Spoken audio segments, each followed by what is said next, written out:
Gwen's speech about interviews gone awry. Alrighty. Thank you very much. You're very welcome. And so for our audience also, Ms. Gwen has achieved the highest rank possible in Toastmasters. And once you reach that rank, what happens is all your evaluations become bitter, vindictive, tear down. So Gwen did actually a very good job on her speech today. I found her speech to be very funny.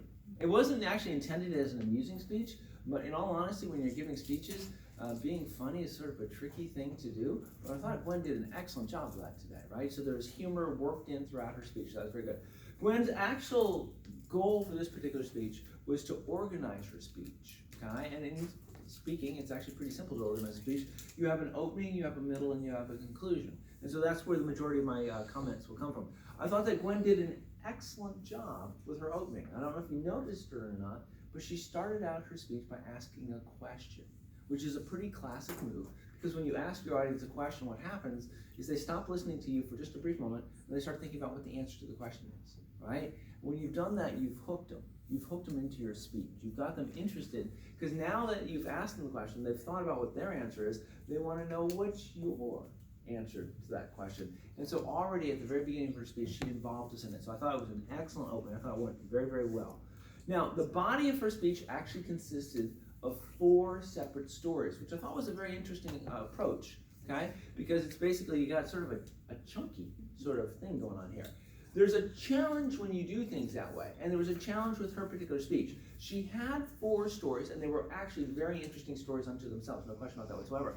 But I didn't see a flow through the stories. Story 1 didn't necessarily lead to story 2, to story 3, to story 4. God's honest truth, I'm not 100% sure how that could be done, but the first one, I believe, was the drug dealing person that you hired, okay?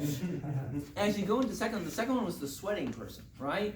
And so maybe it's as simple as saying, you know, you really don't want to have drugs and you don't want to use drugs at work, because one of the problems is if you use a lot of drugs at work, you're probably going to sweat a lot. Which leads me to my second story.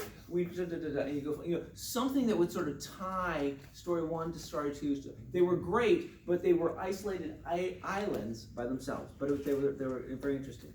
There was extremely good detail in all the stories. As the stories were being told, I could sort of picture each one of the scenarios. So great details on that. She baited our interest, which each one of them sort of gave us a little bit, and we were like, oh, how's this going to end? It's going to end badly, but show me the bad ending. I thought that was very good. I thought she did an excellent job of wrapping up each one of the stories when she said, yeah, we didn't hire her. She started to say that once, but I had to hear that for each one of them. I thought that was very good. The wrap-up had great content, so her conclusion to her speech had really good content. She had a lot of points in that, but I struggled to follow the points. She said right off the bat that she had 4 points. I'm like, great, this is great. What are the 4 points going to be? And then she sort of went through them very quickly. I needed her probably to number the points in the conclusion. Point number 1 is this, point number 2 is this, point number 3 is this. Because then I could have gone, oh, okay, great. I see the 4 points that you're going to make and stuff like that. Now, the interesting thing, and just my conclusion point here, her goal was to convince us of something. And did she convince us of anything? I guess, if anything, it's don't hire the wrong person. Can we go with that? Was that okay? There are. So that was a success. Excellent. Thank you very much, Mr. Taylor.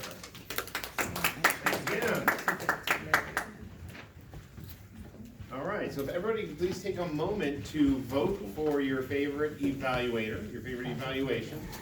And they're for Lou. And